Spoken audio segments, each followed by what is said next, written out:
Now specialist nurse and an active member of Nightingale Nurses Association. Today, NNA is on your screen this evening to share with you and educate you on sepsis. I have here with me one of our active member called Comfort Pepra, who is an advanced nurse specialist who will be educating us on sepsis this evening. I will share brief statistics on sepsis to you. So it's been estimated, a research that was taken in 2017 stated that about 48 million people, cases and 11 million sepsis-related deaths worldwide, which accounted for almost 20% of all global death.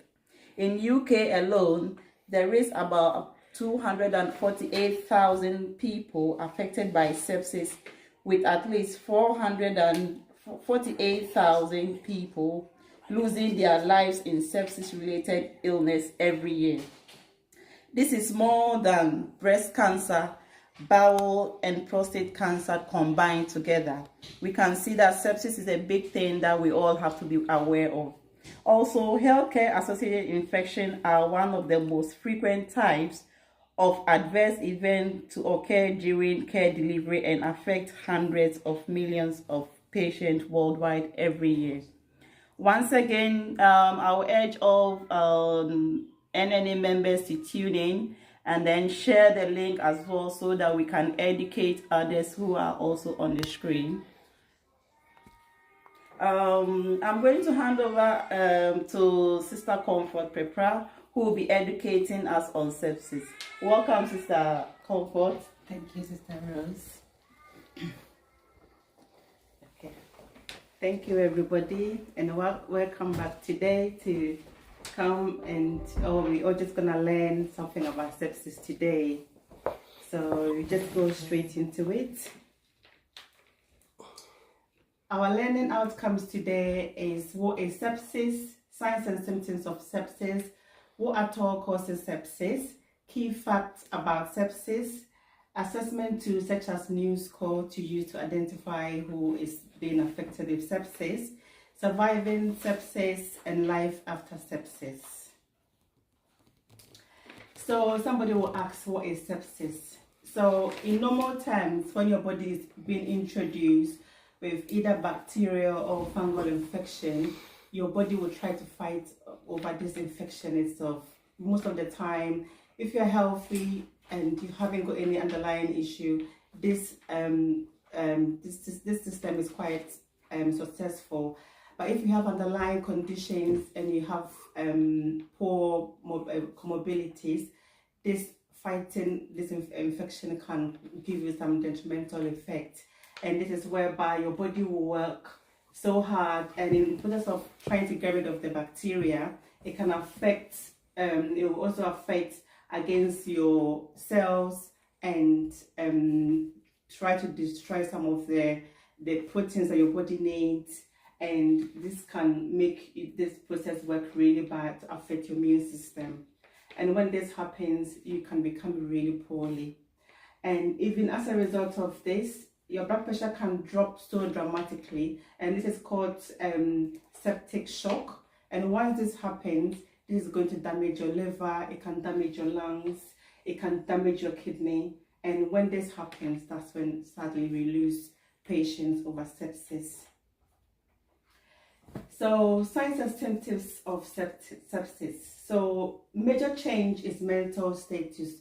So sometimes you know your patients so well, they're not confused at all. And today you've gone to see them, or they've come to see you, or you are nursing them today and they're so confused.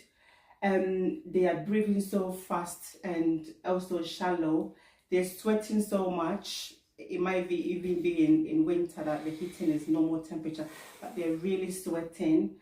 They're feeling really lightheaded. They're shaking, and they're not able to stand at all. They can't stay awake. They're sleeping all day, and this patient don't normally sleep like that. If they're in a community and you're going to see them, and today the family will say, oh, my mom has been sleeping all day, or sometimes they can't even sleep at all. So all these symptoms are what you can try and identify that this patient is having sepsis. but every person is different. It can differ from a person to person, and it can also be different symptoms for children, but today we're only going to focus on adults.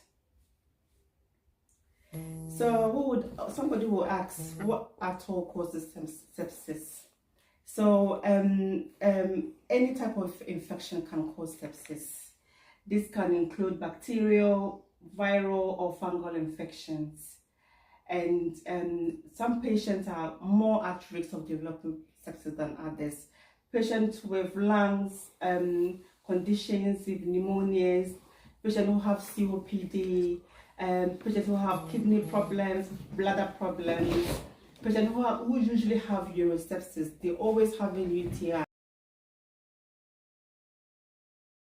Patients who have digestive system problems, catheters, wounds, our community nurses, community patients that we normally go home and nurse them, they have these wounds, chronic wounds, burns. All this can put this patient at risk of developing sepsis. Elderly patients, as we are growing, our body immune system is slowly down, so it puts us at risk of developing sepsis in old age. Patients who have immunosuppressed conditions, they are also at risk of developing sepsis. As we can see, this poor elderly woman has suffered sepsis, and as a result, you can see she's been intubated. Look at the doctor looking so worried. It looks like this is not looking very good, and this is what happened if somebody's got sepsis and it's not been identified quick enough. So the World Health Organization did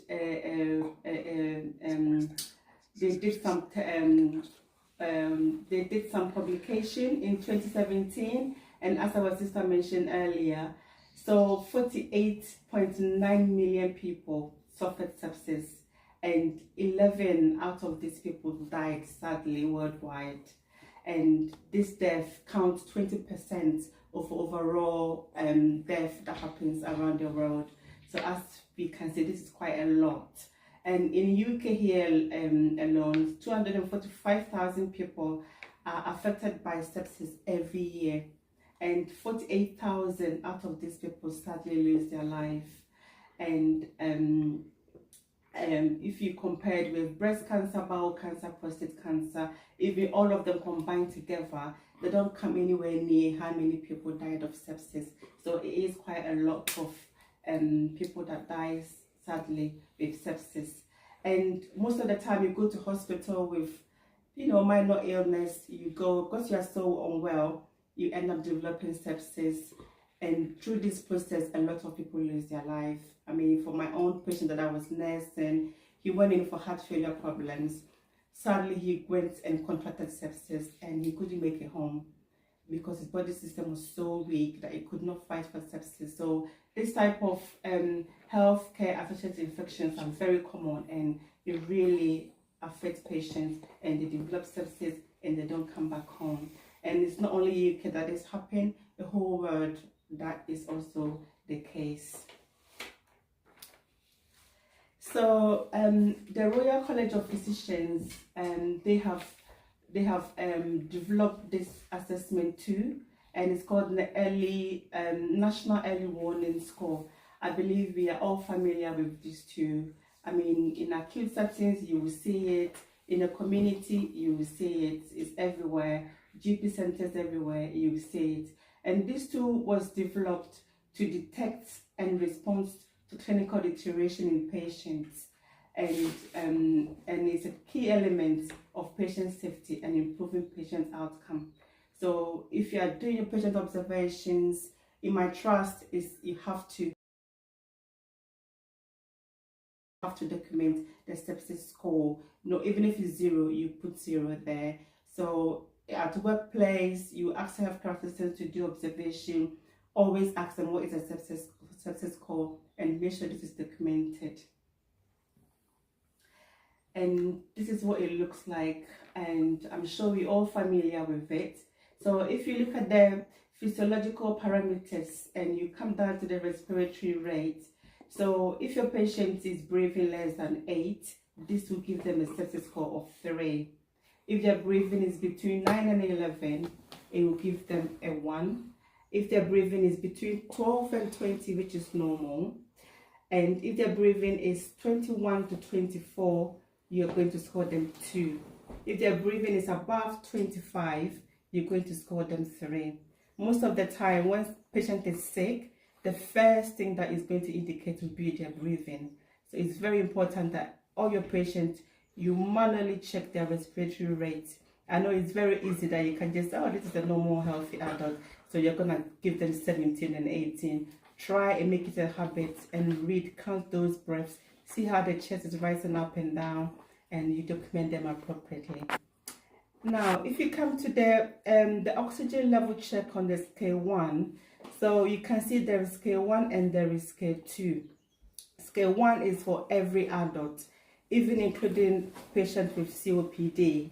So if the oxygen level is below 91, you're going to score them 3. If the oxygen level is between 92 to 93 is 2, 94 to 95 is 1, above 96 is normal, so they're going to score 0.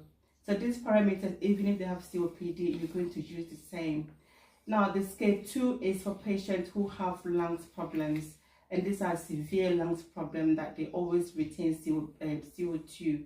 So this type of patient, they normally have parameters between 88 to 92%. So if you have patients with this condition,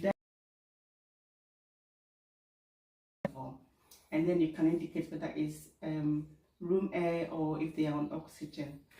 So this assessment to focus on systolic blood pressure. So if it's below 90, they're going to score 3. If it's between 91 and 100, they're going to score 2. 101 to 110, you're going to score them 1. And if it's between 111 to 219, that is a normal. And if it's above 220, they're going to score 3. And if you look at the pulse rate as well, below 40, you're going to score your patient 3. If it's 41 to 50 is 1. If it's 51 to 90, that is a normal pulse rate, so you leave it 0. If it's 91 to 110, you're going to score them 1. And if it's 111 to 130, you're going to score them 2. And if it's above 131, you're going to score them 3. And also, you're going to look at your patient conscious level. Are they alert? That is 0. They are alert, they are orientated, they can speak to you, they are not confused, you're going to score them 0. But the moment they are confused, they are sleeping, you have to voice before they can hear you, you have to put some pain before they can hear you, or they are unresponsive. This patient, you're going to score them 3. And then the temperature side, if the temperature is below 35.0, they are going to score 3. If it's between 35.1 to 36, you're going to score them 1. If it's 36.1 to 38, you're going to score them 0. If it's 38.1 to 39, you're going to score your patient 1. And if it's above 39.1, you're going to score them 2. Okay, so we're going to pause here and take a quick break, and we're going to come back and then we're going to go through the scenario. Thank you.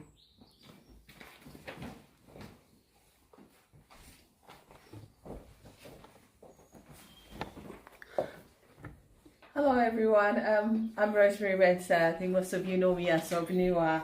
And thank you very much, Mr. Comfort. Thank you for taking us through this. I think we have quite a few people online. We have over 20 NNA members online supporting us this evening. Thank you very much. I think we have Sister Irene Owusu. We have Nana Ajimai. We have Mr. Bediakon. We have Sister Ivy. We have Sister Yvonne Owusu Setre. Betty, Ohiniba Betty Kessie.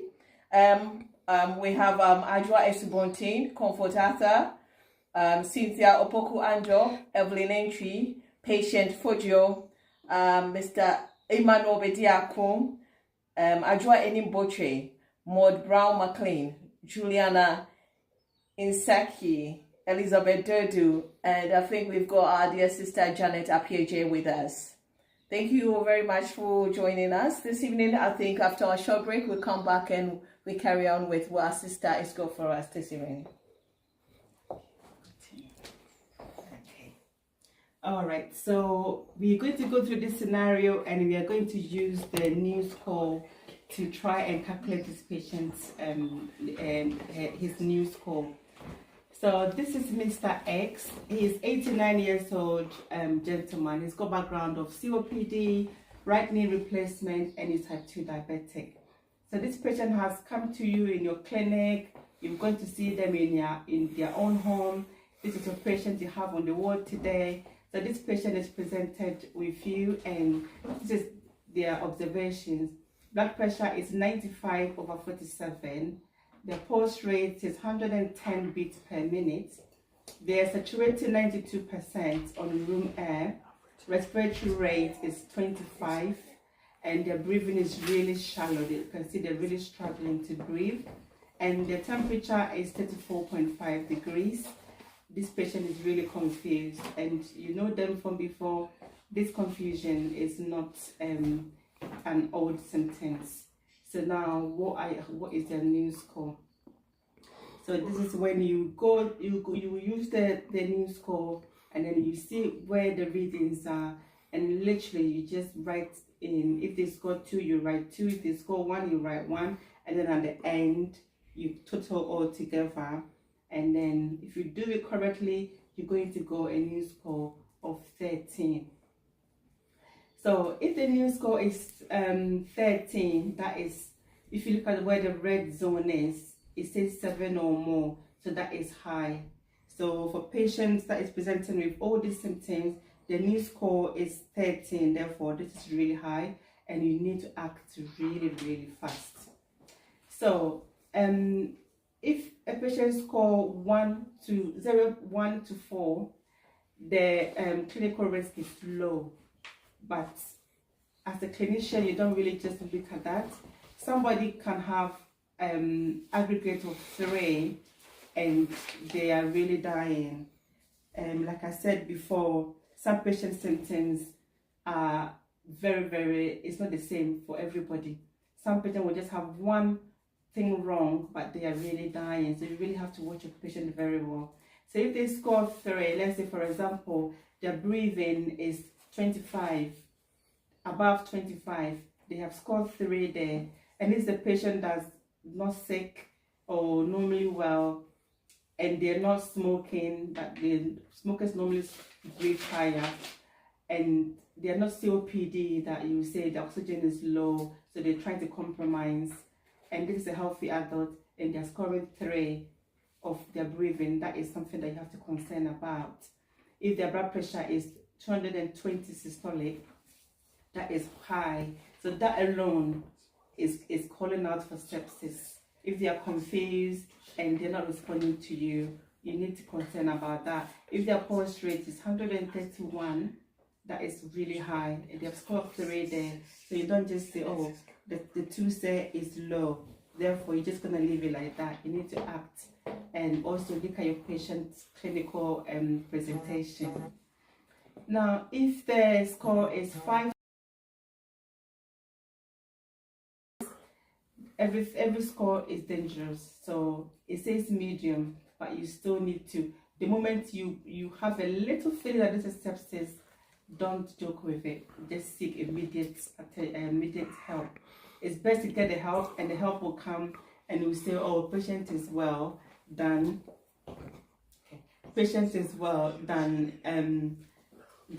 not looking after the patient and thinking, oh, patient is well, I'm not going to get any help, and sadly patient pass away, you're going to get into trouble.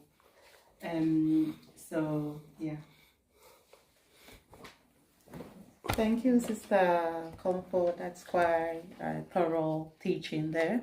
I would like to take this opportunity to thank our sponsors, NK Care, FBR Skin Care, and also Wikenzi Production. I'll also urge our fellow NNA members to share the link to their fellow nurses so that we can spread the news about sepsis, so that we can all educate ourselves and educate others as well. Thank you. All right, so let's continue. Right. So now, what do you do with patients that now you know this patient's got sepsis? What do? You are in the hospital, you are on the ward, you will check the patient observations, and you've noticed that they've scored sepsis score 5, and you are worried about this patient. So immediately you have to seek prompt intervention to save these patients. The UK Sepsis Trust, they have identified 6 care bundles, 6 sepsis care bundles. And the moment you identify a patient that you think they've got sepsis, you've got an hour really to save their life. So you're on the ward, your patient's got sepsis score 5, you need to act quickly, because the UK Sepsis Bundle, the 6 care bundle need to be implemented within an hour. And these are oxygen. You have to take, the oxygen is normally about 10 liters, and you have to take blood for cultures. They need to have antibiotics immediately. They need fluids. They need lactate measurement. They need their urine output to be monitored as well. So if your healthcare assistant has come to you, the owners, I'm really worried about this patient, this is what I've got.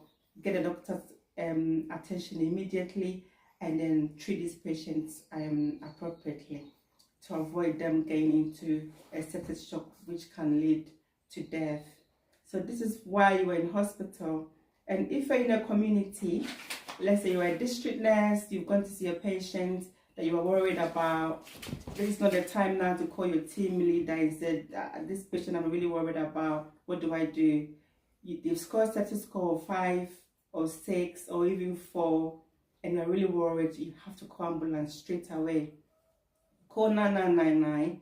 You do your observations before you call them. Make sure you write everything clearly, and then tell the call handler what you found. Give them all the reading, and make sure you tell them that I'm suspecting sepsis for these patients, because some of the call handlers, they are not clinical. So what you tell them is what they're going to action. So just mention to them, I believe this patient's got sepsis, and a request for the category 2 assistance. The one is for the cardiac heart attack, but after that you want this patient to be saved within 18 minutes for the ambulance to come.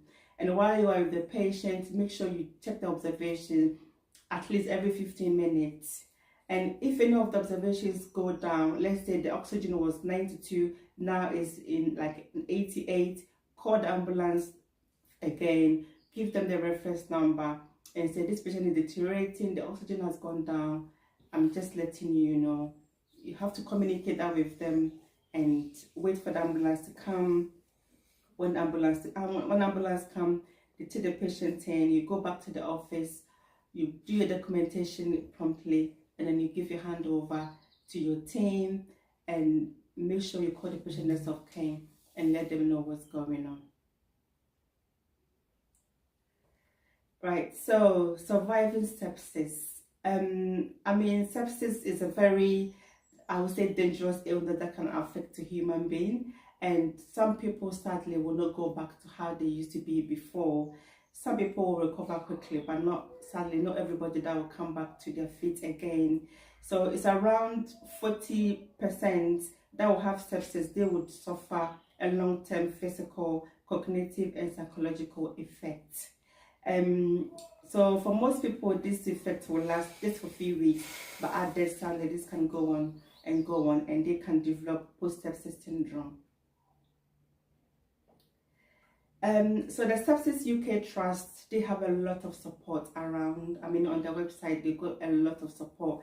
If you know a family member, a church member, or anybody that you know in UK that they suffer sepsis, you can, if they are talking to you about it, direct them to the website. There's a lot of help available there. They've got online or face-to-face recovery support. Sometimes they do it in groups as well. So you see other patients who has also suffered the same conditions, the same symptoms, and they can discuss, they can talk to themselves, and they will learn from each other as well. They also have sections operate peer group model, as I just said, and they encourage themselves, you know, to try to get themselves recovered together. There could be weakness, fatigue, tiredness, and cognitive issues. So all these are experiences that patients suffered after sepsis. And this can also affect them from going back to work. It's very, very difficult. In fact, some people don't even ever make it going back to work. They get so poorly that somebody that was well, they don't go back to work because of sepsis. And if you yourself, you've suffered from sepsis and you come back to work and you're still not feeling well, ask your manager to refer you to the employee health. They've got support there that they can help you to get back on your feet slowly. So I'm gonna end here, and today we've learned a bit about sepsis, what to look out for, and the care available there.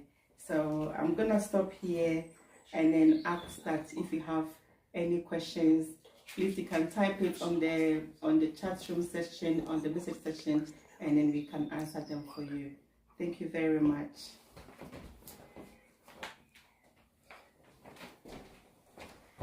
Thank you, everyone.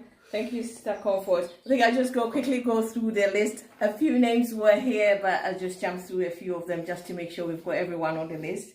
We've got Sister Rosa Fosu, Comfort Prepara, Irene Owusu, Caroline Owusu Diffie, Nana Ajimai, Emmanuel Bediakon Ivy, Tetsi.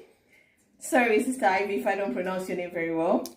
Patience Fojo, Evelyn Entry, Cynthia Opoku Ando, Comfort Arthur, Ajwa Esubontin, Albert Achimfo, Mercy Tinden, Elizabeth Kessin, Prince Okai, Nana Enim Labi, Yvonne Owusu Setre, Alberta Ewa, Ajwa Enim Boche, Maud Brown McLean, Juliana Insaki, Elizabeth Dodu, Janet Apieje, Agnes de Jong, Millicent Owusu Ansong, Yasmin Rafi Akenten, Nana Enim Labi, Gloria Osei, Teresa Kufuor, Ekuya Enimache, and Sandra Kwachi. Please, if you haven't written your name, please write your name.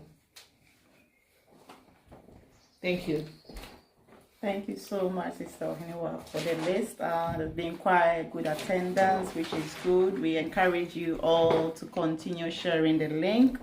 I would like to take this opportunity to acknowledge and thank our sponsors again, NK Care, which is a care agency specialized for nurses. If you're a nurse or a healthcare professional and you want to pick up on extra shifts, you can register with them. They have shifts available all over UK. We have their contact details on our website, so if you want to contact them, you can either go on our website and you will get in touch with them. We also thank Wikenzi Production, which is our paparazzi behind all our screenshots. They've been doing a great job for us in terms of pictures, projections, and we would like to acknowledge their hard work. Also, FBR Skincare, which is specialized in natural shea butter, which is good for dry skin. So if you have dry skin and you want to get rid of it, just go on our website and contact FBR Skincare. I have a few questions here that did pop up on the screen, and I would like to ask Sister Comfort. We've been asked this question: is sepsis contagious? Okay, thank you, Sister Rose. Sepsis is not contagious at all. It's not an airborne condition that it can pass from one person to another. Normally, it's in one person, in their system, in their bloodstream, that is being affected. So this cannot come through while they're breathing. It cannot come to you, and it cannot affect you. It cannot go into the clothes that they've used, the bedding, sheet, the surroundings. The bacteria will not spread that way, so it's not contagious. Thank you. Thank you very much. There is another question again, which says, who is most at risk of sepsis? Yeah. So People, I mean, if you're young and healthy, you can still have sepsis at some point. Even if you're young and you're healthy, it can happen to anybody. But patients who are really most at risk are patients who are elderly and patients who have immunosuppressed conditions. The immune system is already compromised. These patients are at risk. Patients who have lungs, cancers, lung problems, they were at risk of having sepsis. Our COPD patients, they can be at risk of developing sepsis. Patients who have kidney problems, they have bladder problems, they can easily develop sepsis.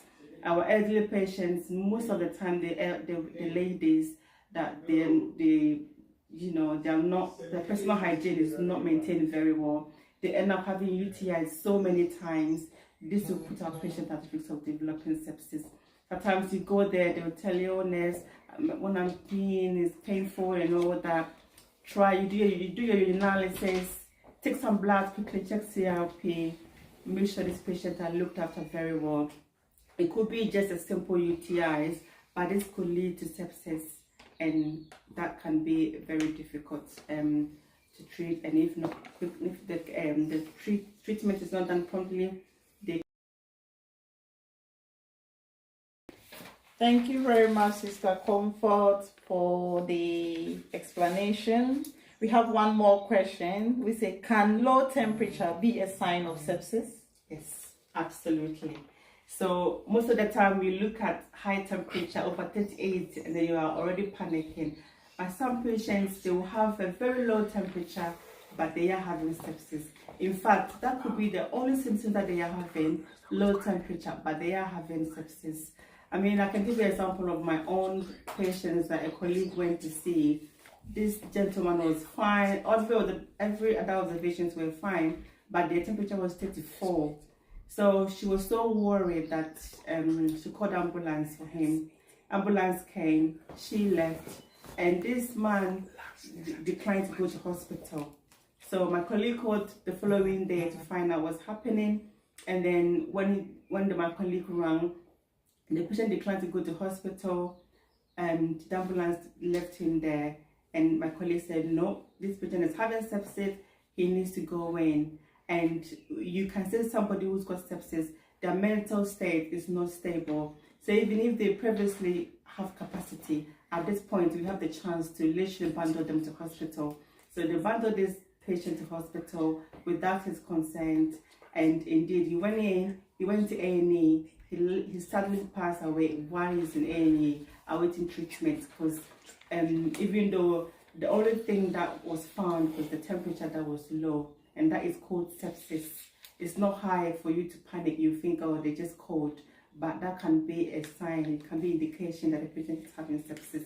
So it's very, you need to treat this patient very, very quickly and give them the care that they need. Thank you, Sister Rose.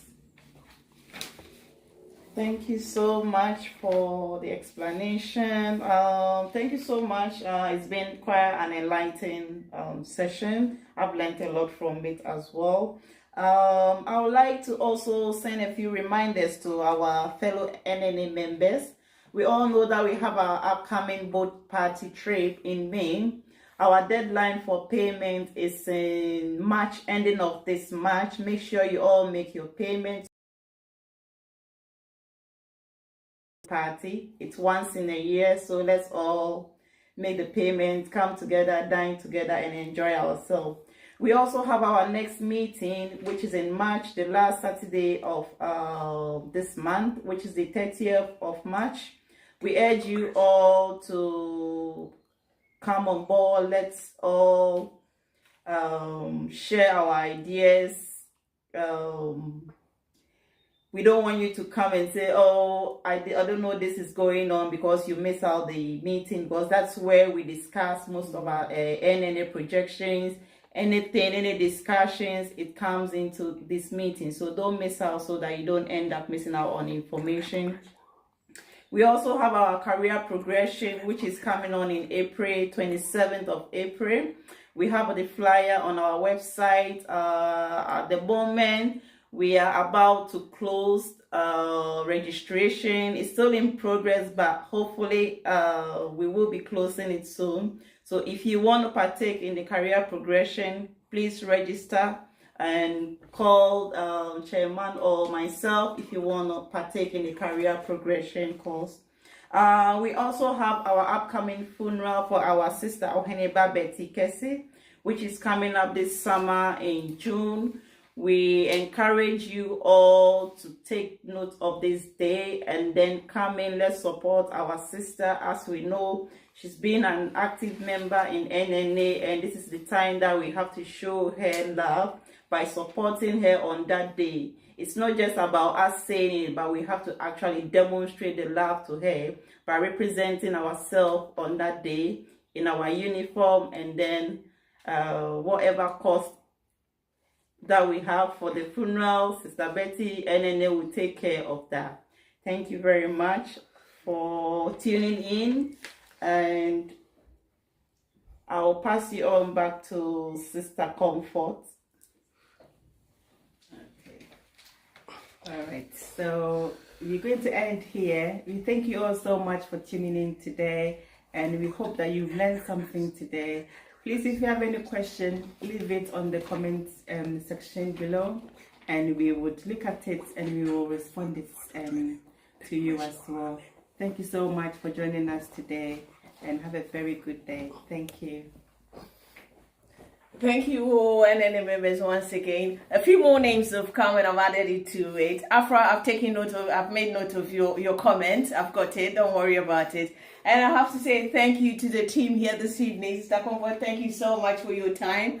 Our chairman, Mr. Albert Ochemfo, thank you so much. Sister Rose, thank you so much for this evening, for helping us. And I have to say thank you to all our NNA members, and we wish you all a blessed week. Any other viewers there, we say thank you. Not just NNA members. We know we've shared our link and more people have joined, and we say thank you. Thank you to everyone. Have a blessed week. Thank you.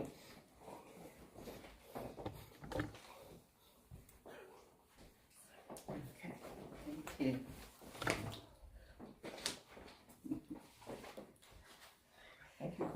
Thank you. Thank you.